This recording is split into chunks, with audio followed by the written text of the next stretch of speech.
नमस्कार, आप देख रहे हैं अंतर्राष्ट्रीय न्यूज नेटवर्क। मनेंगे आपकी आवाज में आपके साथ सोनो खान। आइए डालते एक नजर खबरों पर। जनपद आगरा के थाना सिकंदरा का पूरा मामला सामने आया, जहां पर पीड़ित बच्ची को न्याय न मिलने पर भटकती हुई डीसी कार्यालय पर पहुंच गई और रो रो कर रखा है बुरा हाल। वैसे तो सरकार का कहना है कि लड़कियों को खूब पढ़ाना और लिखाना चाहिए, जबकि उन्होंने ये अभियान चलाया था बेटी बचाओ बेटी पढ़ाओ, लेकिन ऐसा कुछ नजर नहीं आ रहा है। बेटियां दर दर की ठोकरें खाने को मिल रही हैं। थाना सिकंदरा का ये, जहां पर पीड़ित बच्ची का कहना है कि पड़ोस में रहने वाले ओम प्रकाश कुशवाहा के घर पर मेरा भाई करता था।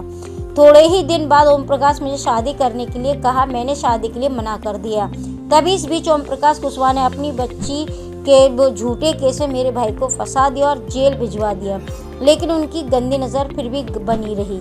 कुछ समय बाद पीड़ित बच्ची के पास फोन आया और कहा कि मैं तुम्हारे भाई को केस वापस ले लूंगा और तुमसे शादी करूंगा, एक फ्लैट भी तुम्हारे नाम करवा दूंगा। उसके बाद भी जबरदस्ती करने लगा, जो ये पीड़ित बयां कर रही है। इस पीड़ित बच्ची के साथ इतना सब कुछ हुआ, फिर भी यह बर्दाश्त कर रही है। उसके साथ जिससे भी गलत किया, ऐसे इंसानों को तो कड़ी से कड़ी कार्रवाई होनी ही चाहिए। क्या हुआ? मेरे घर के पास में ओम प्रकाश कुशवाहा रहता है। मैं बोधला की रहने वाली हूँ। वहीं पे पड़ोस में ओम प्रकाश कुशवाहा रहता है। मेरी सिस्टर उसके यहाँ ट्यूशन पढ़ाती थी उसके बच्चों को। तो ओम प्रकाश कुशवाहा बहुत समय से मेरे पर गंदी नज़र रखता था। मैं जहाँ जॉब करती थी वहाँ पे भी आए दिन आके मुझे प्रेशराइज करता था कि मैं उससे शादी कर लूँ।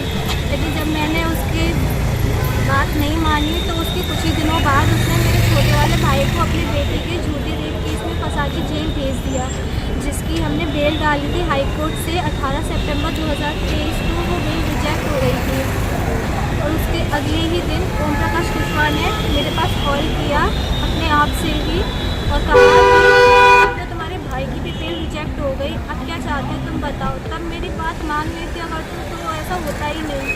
तो उसने मुझे प्रेशराइज किया और मिलने को बुलाया और इसी तरह मुझे आए दिन मिलने बुलाता रहा। अब ये पिछले 18 जुलाई 2024 की बात है। उसने मुझे सिकंदरा पे मिलने बुलाया और कहा कि केस के बारे में बात कर लेंगे। मैं भी चली गई थी क्योंकि मुझे लगा शायद बात करके वो मेरे भाई का केस भी वापस ले लेगा जो उसने झूठा लगाया था। पर उसने मुझे धोखे से पिंड बलूची होटल में ले गया। उसने मुझे रेस्टोरेंट में बिठाया और फिर खुद काउंटर पे जा कर के अपनी ही आईडी दे करके मुझे होटल रूम में ले गया।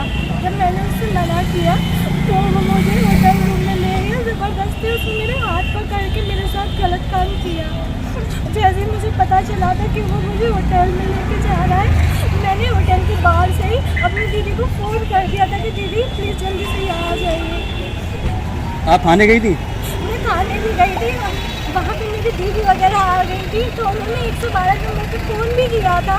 तो 112 नंबर वाली पुलिस उसको पकड़ के भी लेके गई थी, पर उस थाने वालों ने उसे अंदर से ही भगा दिया और मुझसे कहने लगी कि अपने हिसाब से गवाही मत देना, हमारे हिसाब से गवाही देना। एसएसपी नीरज शर्मा ने मुझसे खुद बोली थी ये वाली लाइन अपने ऑफिस में बुला के। आज आप ना मिलने आए डीसी के ऑफिस कलेक्टेड में, तो आप क्या आश्वासन दिया?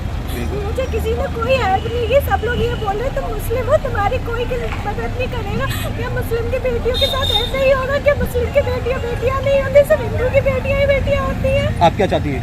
मैं सिर्फ न्याय चाहती हूँ। मेरा भाई जेल में है, उसने झूठा केस लगाया है और उसी के बल पे उसने मेरे साथ गलत किया। जो अपनी वो नीयत रखता था उसकी नीयत आज पूरी हो गई है, फिर भी वो खुलेआम घूम रहा है। पुलिस उसे पकड़ने का भी प्रयास नहीं कर रही है।